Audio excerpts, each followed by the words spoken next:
there are certain set of foundational aspects of what makes a company stay the way it is, and this culture is not just with respect to what every team reflects, but it also is partly from the founders. Aishwarya Ashok, from product marketing to product management, Aishwarya helped shape one of India's most iconic SaaS companies, a billion-dollar bootstrapped powerhouse. Zoho started off as AdventNet way back in the late In the 90s. 90s. Yes, in Yeah. the late 90s. Values and needs started coming around.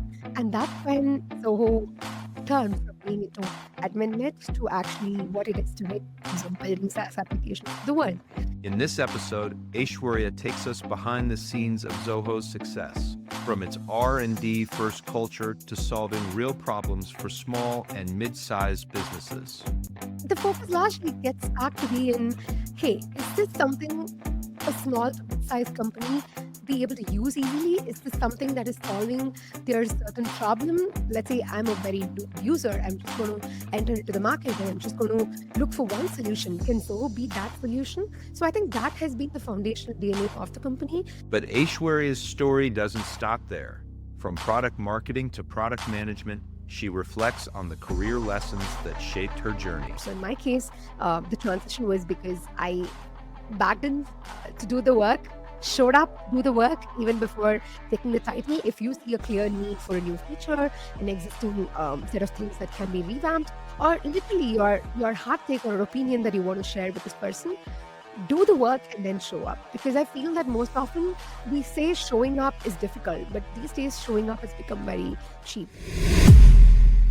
Welcome to today's episode of the Product Growth Podcast from the heart of Bangalore. I'm super excited to have Aishwarya Ashok, who is a legend in the PM podcasting community. She currently runs Founders Foyer, and she was a longtime PM at Zoho.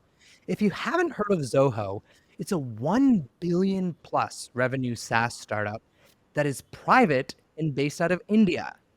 So Aishwarya, why in the world is Zoho still private? Hey Aakash, thank you so much for that warm intro. And it's so good to see you in person after having a lot of calls over Zoom tiles. So, yes, I'm jumping right into the question that you asked. Um, so for product, we talk a lot about the foundational thinking to how somebody can perform well in a job, and I think the same thing flows to the company as well. There are certain set of foundational aspects of what makes a company stay the way it is, and this culture is not just with respect to what every team reflects, but it also is partly from the founders, their upbringing, and the kind of culture that they would want to impart from themselves to the extended company. And that's also going to take a reflection in all the products that get built in a company. So for Zoho's case, that's maybe I would say like a largely brainchild from the founder and the familial value he had got into the picture in terms of wanting to always put in solving for customer problems and wanting to do that more in a bootstrap way as a foundational culture to the company, which eventually started, I think, getting reflected on the way product people come together to solve for a certain user problem. So let's say what started with CRM, mail, and a bunch of all these SaaS applications eventually went on to form a whole business ecosystem of applications. And with every app that a user ends up using from Zoho, the bootstrap and the fact that this is going to remain private is very subtly put through. And the focus largely gets back to be in, hey, is this something a small to mid-sized company be able to use easily? Is this something that is solving their certain problem? Let's say I'm a very new user. I'm just going to enter into the market and I'm just going to look for one solution. Can Zoho be that solution? So I think that has been the foundational DNA of the company. And like I said, partly because it comes in from the founder and the founding team, and of course, like flows into the different product teams. This episode is brought to you by Adio, the next generation CRM. Imagine a world where your CRM is powerful, easily configured, and actually intuitive. Adio makes that a reality. As I've profiled in the Product Growth newsletter, setting up Adio takes less than a minute, and within seconds of syncing your email and calendar, you'll see your relationships in one place, enriched with valuable data, including things like relationship strength. ADIO lets you build Zapier-style automations, create powerful reports, and works for any go-to-market motion, from PLG to sales-led. ADIO is designed for the next era of companies like yours. And companies like yours shouldn't have to deal with inflexible, one-size-fits-all CRMs. Join industry leaders like 11 Labs, Replicate, and Modal. Head to adio.com/product growth and you'll get 15% off your first year. That's attio.com/product growth. This episode is brought to you by WorkOS. If you're building a SaaS app, at some point your customers will start asking for enterprise features like SAML authentication and SCIM provisioning. That's where WorkOS comes in, making it fast and painless to add enterprise features to your app. Their APIs are easy to understand so that you can ship quickly and get back to building other features. Today, hundreds of companies are already powered by WorkOS, including ones you probably know like Vercel, Webflow, and Loom. WorkOS also recently acquired Warrant, the fine-grained authorization service. Warrant's product is based on a groundbreaking authorization system called Zanzibar, which was originally designed for Google to power Google Docs and YouTube. This enables fast authorization checks at enormous scale while maintaining a flexible model that can be adapted to even the most complex use cases. If you're currently looking to build role-based access control or other enterprise features like single sign-on, SCIM, or user management, you should consider WorkOS. It's a drop-in replacement for Auth0 and supports up to 1 million monthly active users for free. Check it out at workos.com/Aakash to learn more. That's workos.com/Aakash. Okay, so give us a little bit of a history, a rundown. Where did Zoho start and where's the product suite today? Sure. So for most people who still not heard about the company, Zoho started off as AdventNet, and way back when perhaps business applications and SaaS applications were just about in the market. People were discovering this way back in the late In the 90s. 90s, Yes, in yeah. the late 90s. So what started off as AdventNet and eventually when it started picking up from business applications perspective, slowly user needs started coming in terms of, oh, like I want to set up my mail. So what do I use for that? I want to probably start a document. What do I do for that? And perhaps all business values and needs started coming around. And that's when Zoho turned from being into AdminNet to actually what it is today in terms of building SaaS applications for the world. So I think we started off with a bunch of products which we stick, we kind of like wanted to do that well. And then eventually, with more market need coming up and with more solving for our customers day after day, it became like a huge suite of applications. And today, there are more than like 50 as a part of the company and as a part of the business suite that we provide. So the best part is anybody who enters Zoho gets access to all this 50 under one platform. So that I've seen has definitely made a remarkable um, change with any entrepreneur today who would perhaps, instead of scouting for 10 different tools and actually trying to have the data spread across multiple platforms, would just have to come to Zoho and pick and choose from what exactly their business needs would be. So that has been the spine of the company, and also for the different products to progress forward, because with each product, you start tying in as a PM working on a certain specific product. You just don't only think about the user problems of that product, but you start thinking about what would this entire journey look like for the user. Let's say if somebody is using mail and somebody has to use a ticketing system. So what would that intervening look like? And why would somebody want to use a bunch of apps together? So you start threading around the problems, not with just one tool, but you start thinking about the user's journey from the start to the end.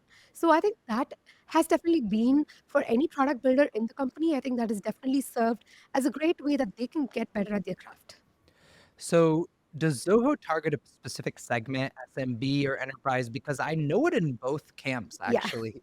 I know a lot of SMBs who use it for its email, because it's an alternative to Yeah. Gmail and those corporate email accounts. And then they also use it for the CRM. And Mhm. then when I hear from the enterprise, it's very much like the platform play that you talked Right. about. So where does it sit in the market? So I would say, exactly like you said, the progression from small business and MSMEs is definitely leading towards enterprise. So in the last couple of years, the enterprise game for Zoho has definitely been strong, with more larger companies adopting the suite that I was talking to you about. And this is not just one suite, right? For any enterprise that is looking for suite very specific to finance or very specific to HR or very specific to workplace kind of applications, these suites come into the picture, and that's where the enterprise game has really been onto. But where we started and where our entire, I think, the core part of Soho's soul and the entire value ecosystem is still with the startups and definitely the MSMEs and SMBs. So that's definitely powering, and we kind of see a lot of accelerators these days in multiple states and multiple countries, right? And with the rise of so many such startup programs and incubators across, we see a lot of um, hacky indie hackers turned into founders. And for most of them who start small and who are looking to scale up their business, Zoho is the right fit because it has applications that could help you start off small. But as you keep growing your team and your company and hence your product suite, Zoho needs to without having to have, multiple scouting through, like I said before. Okay. And what's the driver of their growth motion? Is it the product-led motion or the sales-led motion? Because a lot of companies, they start with this product-led when they're with SMBs, but as they move into the enterprise, they become very sales-led.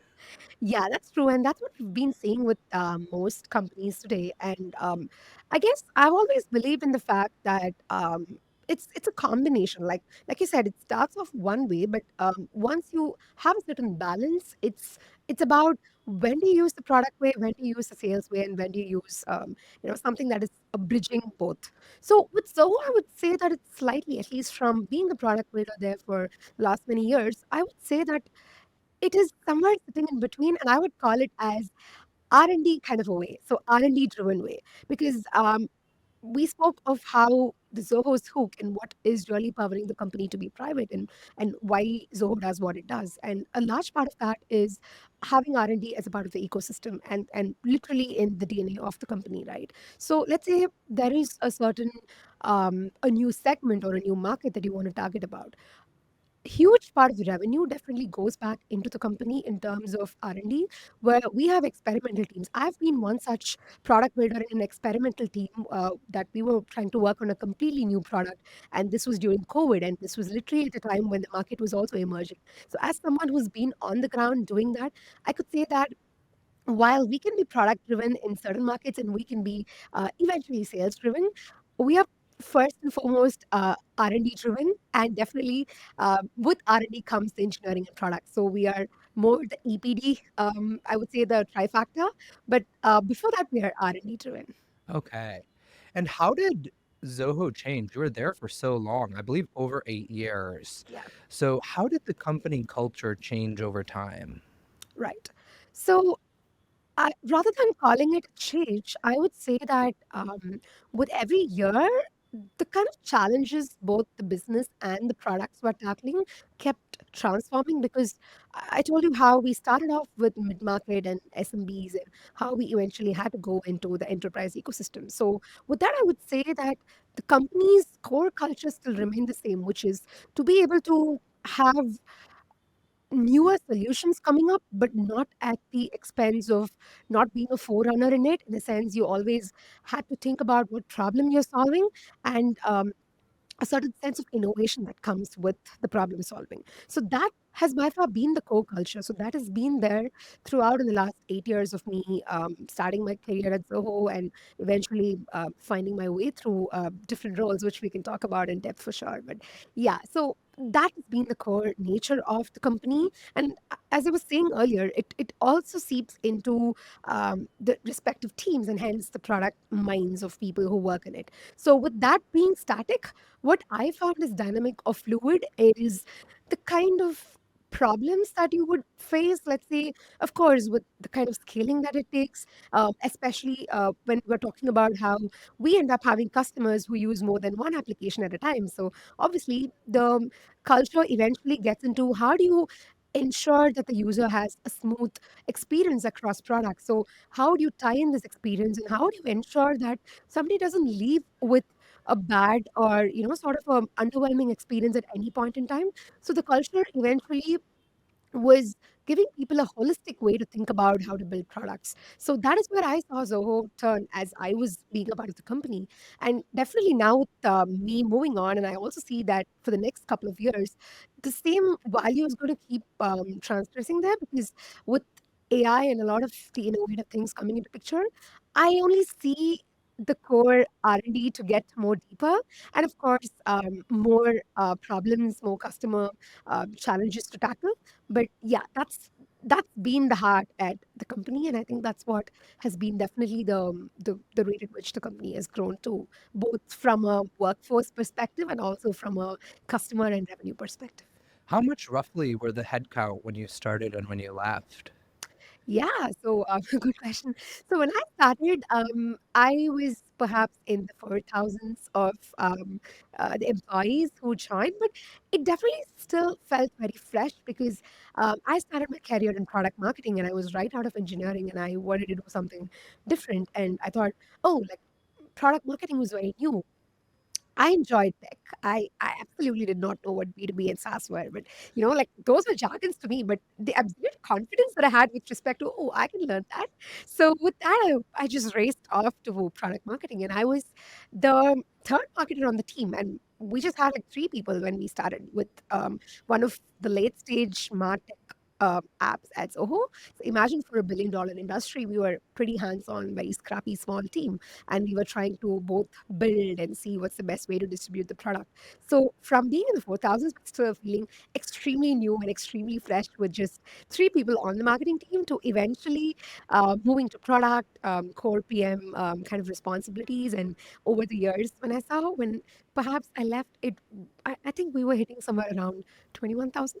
Wow. So is that a 20x Yeah, almost in over 8 years? yeah, So that speaks to how quickly the company must have been growing, because it's a bootstrapped, profitable company. So they wouldn't have grown the headcount 20x if the profits weren't growing exactly. And like 20x I as said, it well. comes back to also understanding what the market really needs. So every time you see that, and the best part is a lot of the market research, or a lot of what you see from a everyday customer perspective is so accessible to when we see from one product to another product. But innovating or trying to see what's the best way to build the next one, or what's the best way to grow the company, definitely comes back from the customers who've been with us over the years. So from my observations, and of course everybody at Zoho definitely has like different perspectives to chime into how the company has grown. And for me personally, the satisfaction has always been with working with customers,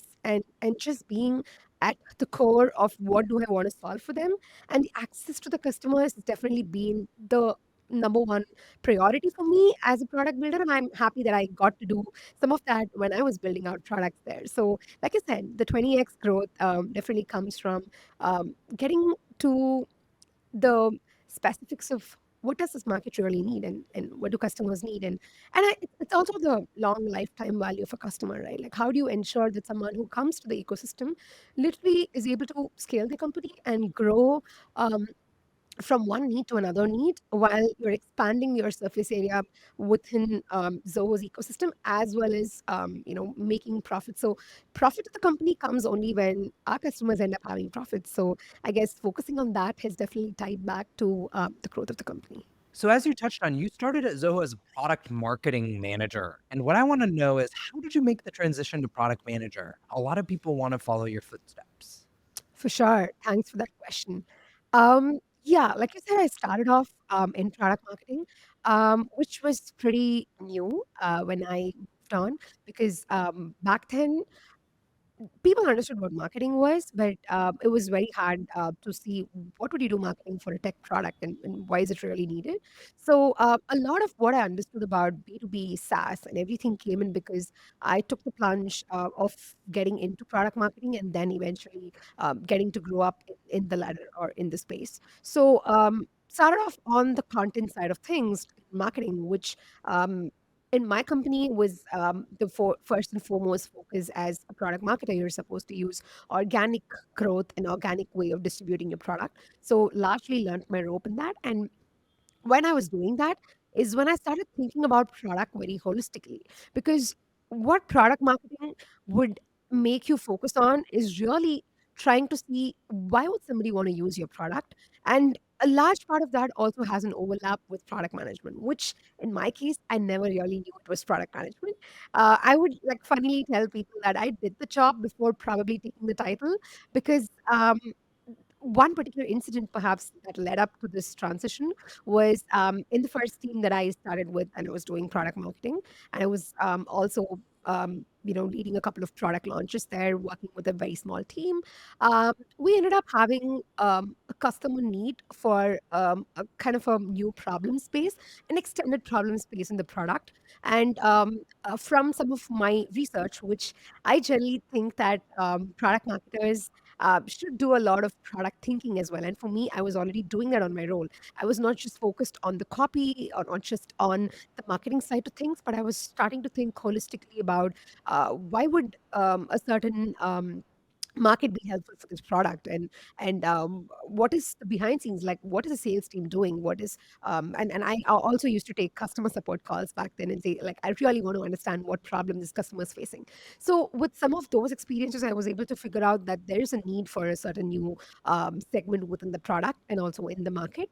And we didn't have a quote unquote product management team within that particular extended team. So it was a bunch of developers and the engineering lead who was trying to like work on this. But when there came a need for this, I was sort of trying to, without knowing this is what a brief looks like, I was trying to write down what I was observing from working with customers in terms of saying that, hey, it looks like this could be a natural extension to the product. I saw this come up from some of the problems and challenges that the customers faced. So, and I also think from some of my research, I found out that the competitors are also kind of like hinting that, like, it's going to come up as one of the next aspects of the industry, and we were wondering what would that be like to build on that.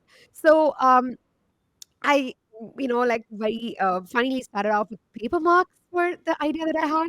I said, like let's probably start with this. Let's go about, seeing what's the best way to go forward with this idea. And after getting this informal buy-in about it, and everybody understood because it's a proper customer problem that we were seeing from our users. So once I got a buy-in for that, I was like mocking up some of the fancy prototypes that probably people use tools today, but I went over to draw some of those flows, and this was in workflow automation in omni-channel martech space. So I started like drawing, okay, like what happens if the user is doing this, and what would the flow look like? And yeah, a couple of months from then, we kind of shipped that feature out, and I was closely working with. I was doing the marketing aspects for it as well, as much as that's my day job, but I was also like interested in the product side of things, which made me work with the up and coming extended development team that was also like a sort of doubling there as a product team. And I think I was doing the job, like I said, even before taking up the title. So when we shipped this out and when probably customers started using what we shipped, there was real validation about, oh, like this is really useful, and this is what served good intent in the product, and it was a very natural extension that came in. So all the discovery and understanding what you do with early stage product building, like something that has to come up from 0 to 1 and the ground up work, was something I really enjoyed. And that point in time, I also started talking to a bunch of mentors that I had at work who were trying to hint to me that, look, product management is a career, it's a transition that you can make.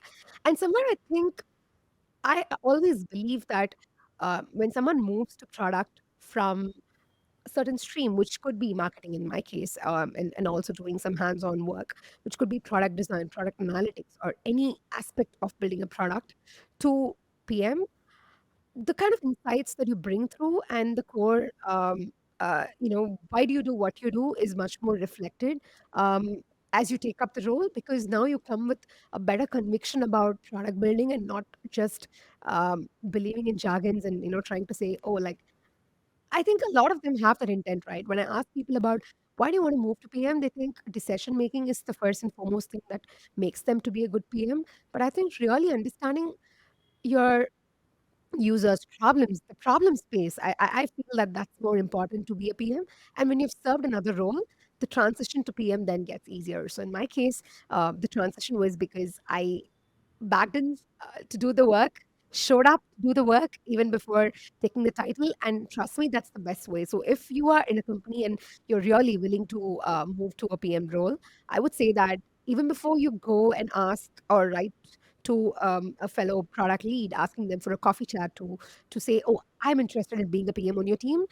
I think spend more time to show them why you would be a good PM on the team, and that comes with owning up some parts of what's already existing. If you see a clear need for a new feature, an existing set of things that can be revamped, or literally your hot take or an opinion that you want to share with this person.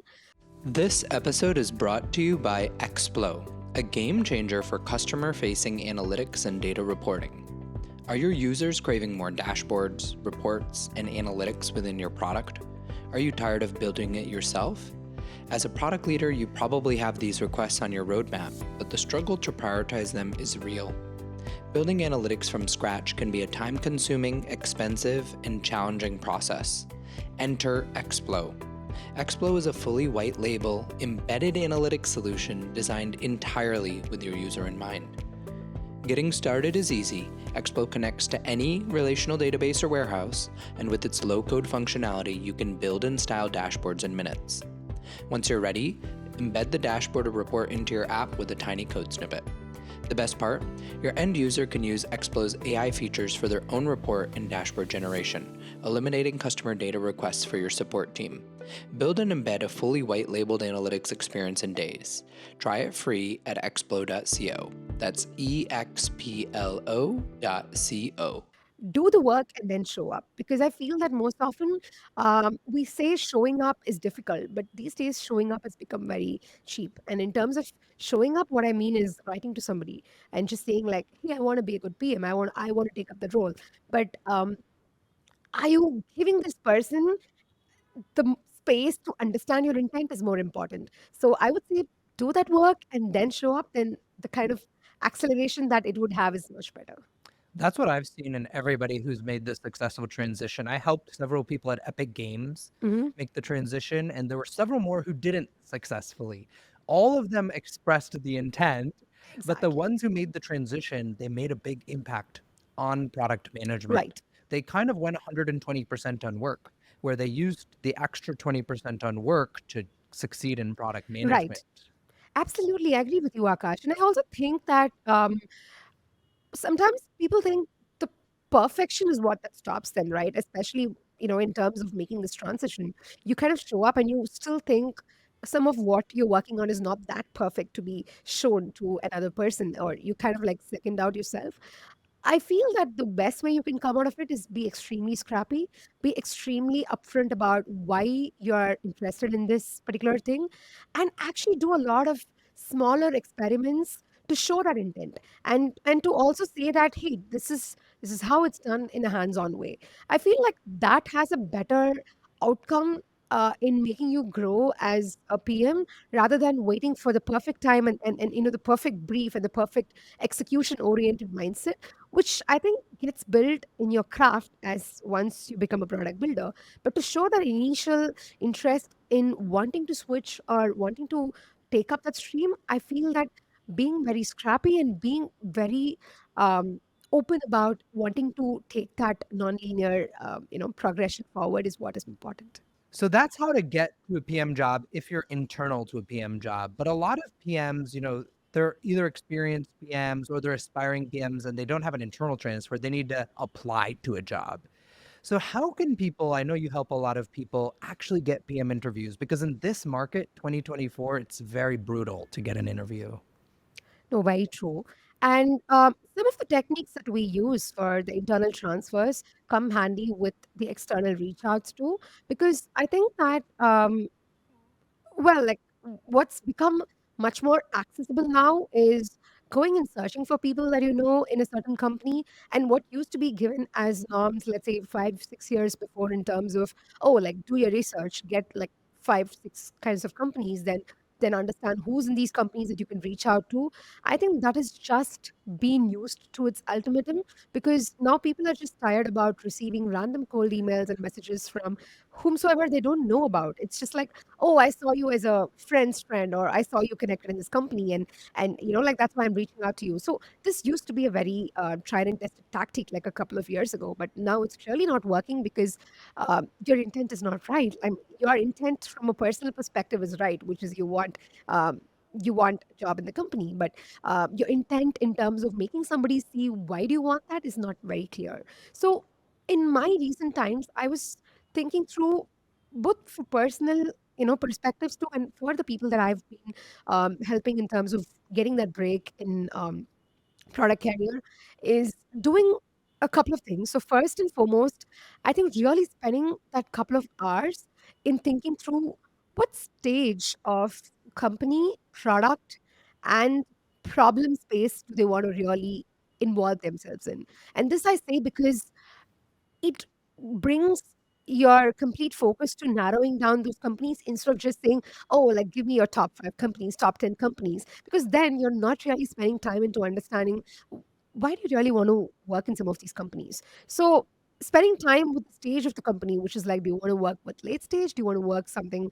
in a startup space or somewhere in the mid kind of growth kind of a company, really helps you bridge that understanding of what do you want to do as a PM then in that company, because a large company PM is definitely going to be doing a couple of things differently from what a small stage scrappy like ideating kind of stage company would have for a PM. And that brings you down to combining that with what stage of product you really want to work in. Does early stage give you more joy, or working on really like growing something further, being on that operating side of things and scaling things up, does that give you joy? Because this combination really works. And for me, at least, being lucky enough at Zoho to kind of expand the horizons to work on late stage, early stage, and mid stage, the kind of growth stage, I realized that I'm a passionate person when it comes to early stage. I really like when things are extremely fuzzy, undefined, and you kind of like work your way through it.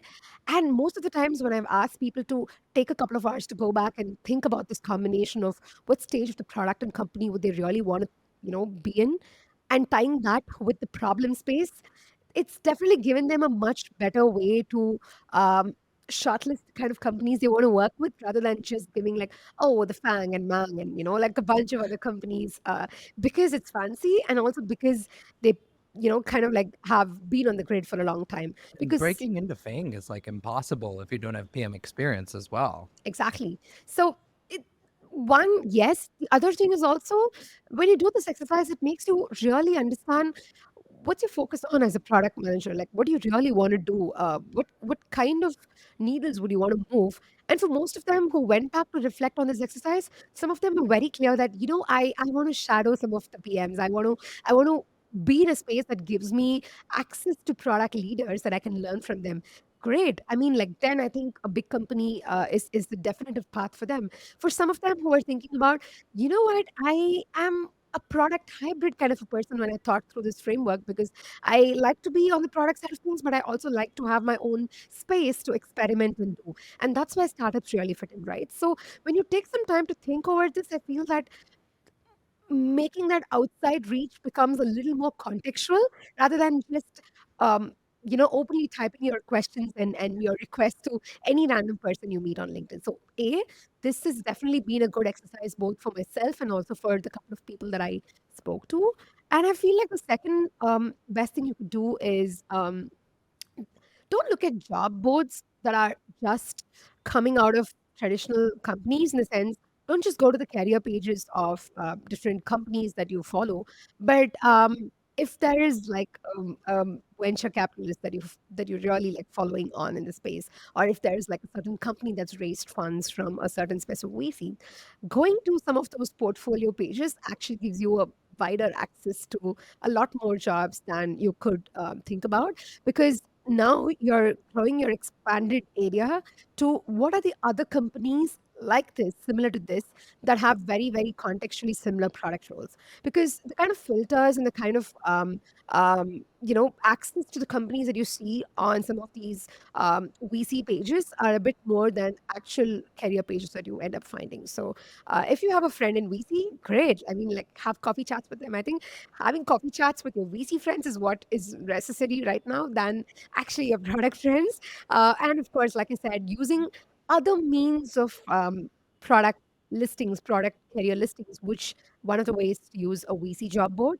Um, I guess the other way is also like going about um, seeing, if you like a certain company, what are the other kinds of companies that are in this similar plane?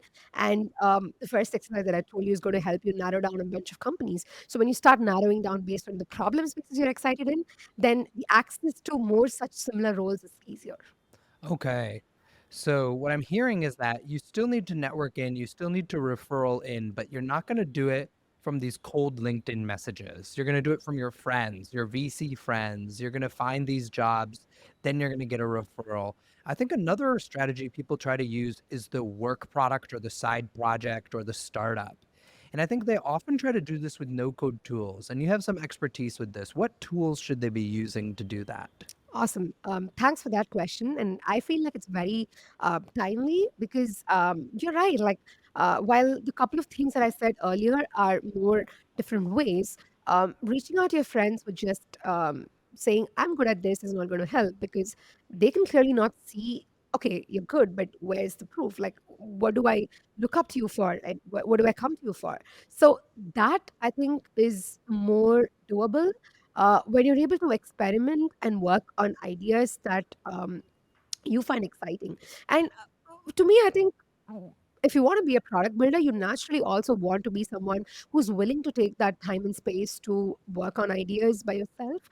Because it's not just that you always have to have a team and quote unquote like a product company to be able to understand what kind of muscles are needed to build that product, right? So, for me, in my case, starting a side project was just a means for me to see, hey, like, yeah, I am interested in product. Well, I did some parts of that when I was probably transitioning, but what does it mean to have an identity as a product builder beyond the company that you work for? Like, what does it mean to just use some of these experiments and learn from this and tie it back into the actual product that you're building at work?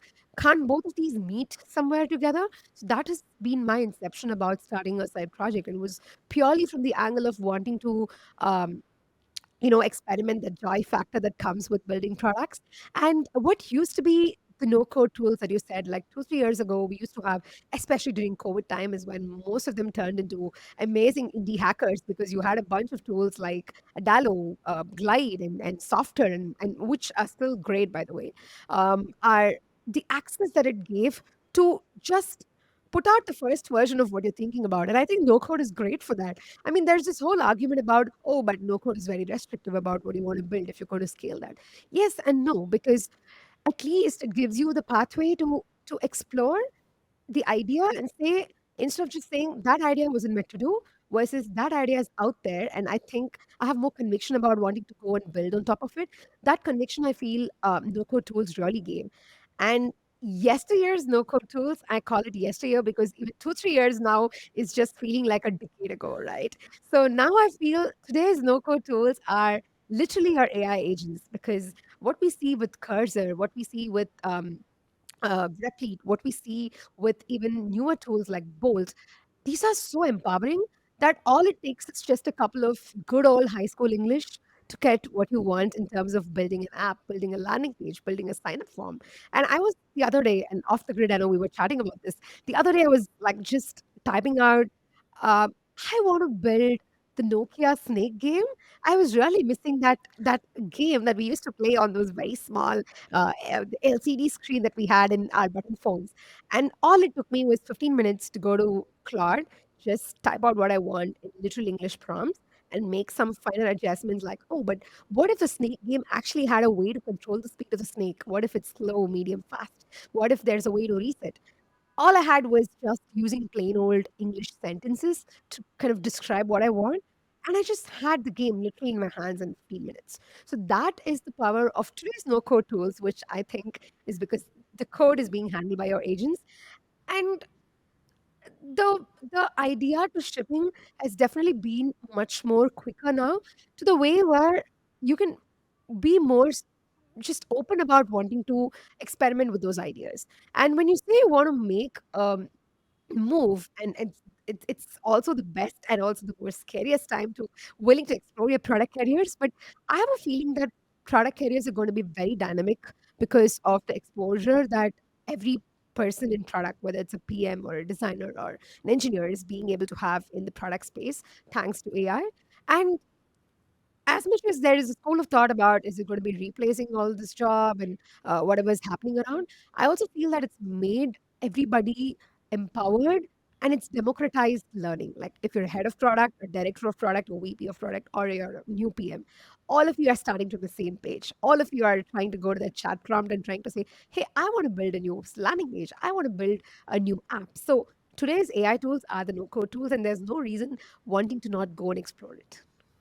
All right. And if people had to start with just one tool, what would you recommend? So I would even say start with something that's much more out there and much more popular, right? Like let's say if you're a ChatGPT user, go about use ChatGPT to just come up with an ideated way of what to build. I've been a huge Claude fan, so I love the artifacts on Claude. It's literally like from English to app, I can just get it in like a couple of minutes, and sometimes a couple of hours based on how complex do I want to build this. So I've also been enjoying my experiments with Replete. It's a definitely great way to kind of deploy the app, because Replit Agent does everything for you, from just wanting you to describe what you want to no installing packages, not literally deploying anything. It does the entire heavy lifting for you. So now I feel that everybody can understand the behind scenes that it takes to ship something out, and the onus to shipping is come down. And which is why I feel that a lot of PMs are going to start creating more toys. I feel that it's going to be a toy age. I love it because apps, yes, like we have SaaS apps. That's what we build for work. All that is great. But being a product builder is going to be at the core of everybody's interest. And that is going to come because now everybody's going to be more comfortable playing around with it, getting back to not calling any idea silly or boring, but getting back to actually feeling very confident about building some of those toy apps together. You probably did a lot of interviews of PMs when you were at Zoho. What are the common mistakes that people are making when they're interviewing for PM roles? Right. Um, Definitely one thing to tie up on whatever we spoke so far is showing up but not showing the work. Because showing up, like I said, great. I mean, like you're half the race by willing to show up, but just being yourself is not enough, because you have to make the other person who's on the other side of the table, whether it is the person who's recruiting you or the person who's going to be championing you to a certain role. You really have to understand what space you're coming in from to be wanting to take that role or wanting to take that opportunity. In my case, even though I told you the transition was all about doing the work and then getting the title, I would say that I had people at work who were championing me to kind of take up another opportunity, only so because I was very evident in kind of trying to show them that, hey, I am curious about this. And I didn't say that with just words, but I actually ended up creating artifacts that I could show to them, whether it was just coming up with a vision for a certain thing that I believed in the product, or just trying to come up with a roadmap for certain thing in the product. Nobody asked me to. So I think not waiting for the ask, but just be willing to do something because you think it is right. Because for a lot of time we always seek permission, right? And it's not wrong, but I feel that traditionally, if you're just going to like seek permission to say, oh, but that was not a part of the PM job listing, that was not a part of what was asked, that was not this, that was not that, it's just excuses that we are ending up making. So I feel like as much as you show up with the intent to move to a certain role, the definitive mistake that people make is not showing the work. And this can also be work that we spoke, like doing side project work, or it could also be work that they have done being on a certain role. Like being a designer or being a marketer or being a data analyst. A lot of that could tie back to product thinking. So I feel that not a lot of people spend time about why do they really want to do product. I mean, I'm not kidding. There are times when I spent hours thinking about why do I want to do this. And when I say about this to fellow PMs, when they tell me that they want to move 2 p.m., a lot of times after we've had this conversation, some of them have even said, oh, but now I think PM is probably not for me. And, like, I really didn't want to play with their careers, but the kind of thinking that they made for themselves made them realize that maybe now is not the right time. I think I could go back to really understand why do I want to make that move. So just that willingness to show the work in terms of really trying to think about why do you want to do this and what qualifies you to kind of bring this up, then you're setting the space for the other person to take the bet on you. Nobody can take a bet on you if you're not really like, showing that work up. So that is definitive mistake.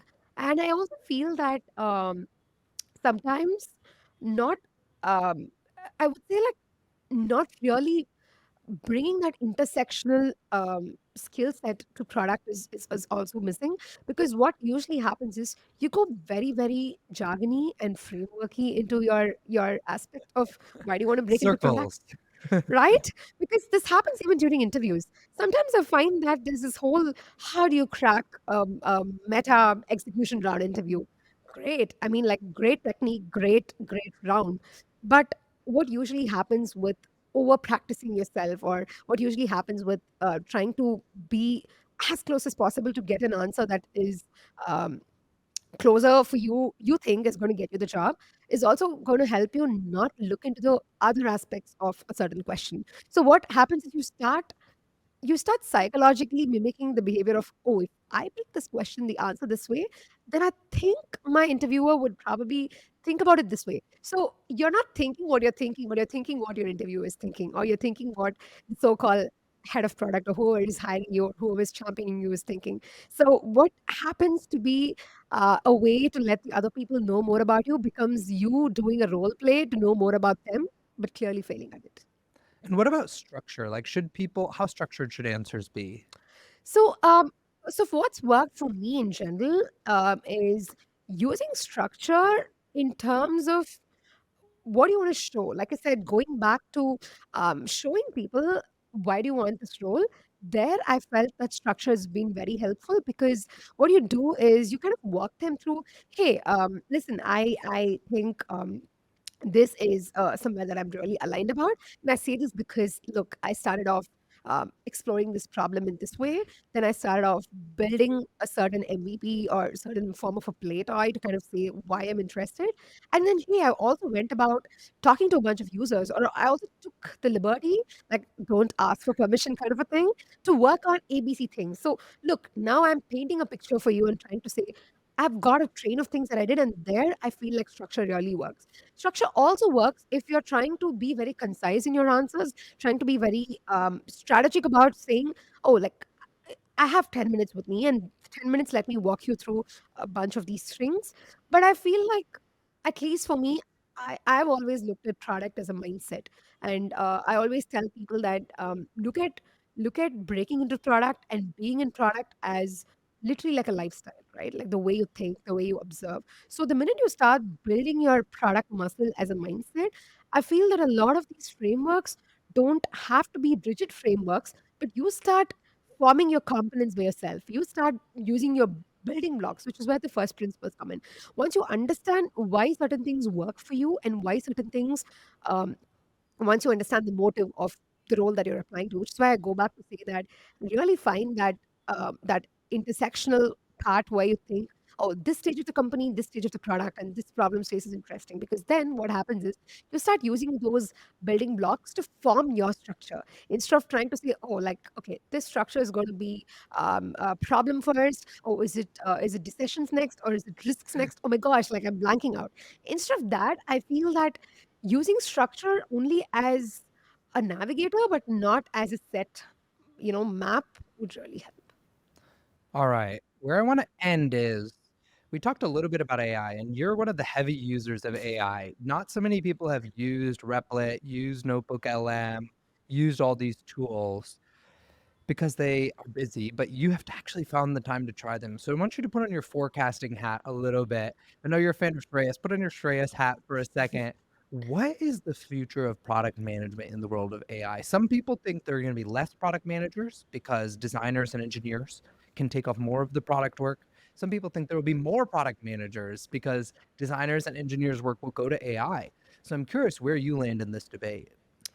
Sure. So, like, there's always like different schools of thought with respect to anything in terms of careers, product, tech. I feel that for AI too, it's pretty early to kind of declare statements to say, oh, like this job role is not going to be there or this is not going to be there. But where I want to start before I delve deeper into how does this change the needle for product and product management in general, I've always been a huge believer in the fact that non-linear careers and intersectional interests bring you more both personal satisfaction and joy, and also growth in product careers. So I feel that with AI into the picture, this is only going to grow further because what's going to happen is maybe down the line, product manager needn't be the title of the job. Maybe what we do in product is still going to continue, but it could add on a lot more aspects of product, which is somebody who's a product builder starts holistically thinking about, oh, like I don't have to wait 10 days to get this design, but I can come up with a quick prototype to see if this idea could really work out. Or they could start understanding what could be the risks and challenges in the engineering aspect of things, and then taking a rough version of that with their engineering team and saying, hey, like I did some groundwork to find this out, but just let me know what you think on this. So the initial space in which you would start would no longer be empty because you have a certain base that you can bank on. That base can be for engineering, that base can be for your ideations or briefs, that base can be for designs. So I feel that the nature of the job is going to be a bit more fluid and a bit more um, bringing together certain aspects of it, which is why I go back to say, think of product as a mindset because 10 years from now, you may not be called as a product manager well, but you could still be a product builder. You could still be a person building products because AI is definitely not taking away the building side to things. So I often call myself as a product builder more than a product manager. And I think that's going to be more evident in the years to come. And getting to the aspects of how can you start playing around with AI, I feel that there are certain misconceptions to what AI can do to product, right? First and foremost, a lot of people think that AI is going to replace thinking. And honestly, I feel the other way around. I feel with AI, especially Gen AI, in different tools like Notebook LM or Claude or bunch of the other prototyping kind of tools we use today, I feel like the focus is definitely back to thinking because now you can leverage what can these tools bring as a certain set of styles or inspirations to bank on, and you have all the time in the world right now to think. So it's not like AI is doing that decision for you, but AI is giving you the kind of pathway to say, oh, like now there are different directions, you human, come, let's think about what's the best direction you want to take. So using AI to build on different styles, different aspects of creative choices is what I see as the best thing that one could do as a PM and as different product roles in today. This was a wonderful conversation. I learned so much in this short time. If people want to find you online, where can they do that and how can they help you? Sure. I love talking and connecting with product folks like how you and I are doing now, Akash. And yeah, like folks can reach out to me on LinkedIn, on Twitter. Quite active on both of these platforms. So happy to chat with folks if they have any questions about product, AI, or anything else about the board. Aishwarya, it's been my pleasure. Thank you so much. Thank you, Akash. It's been a pleasure chatting with you and excited for all of this. Thank you so much for listening. If you found this valuable, you can subscribe to the show on Apple Podcasts, Spotify, or your favorite podcast app. Also, please consider giving us a rating or leaving a review, as that really helps other listeners find out about the podcast. You can find all the past episodes or learn more about the show at product-growth.com. See you in the next episode.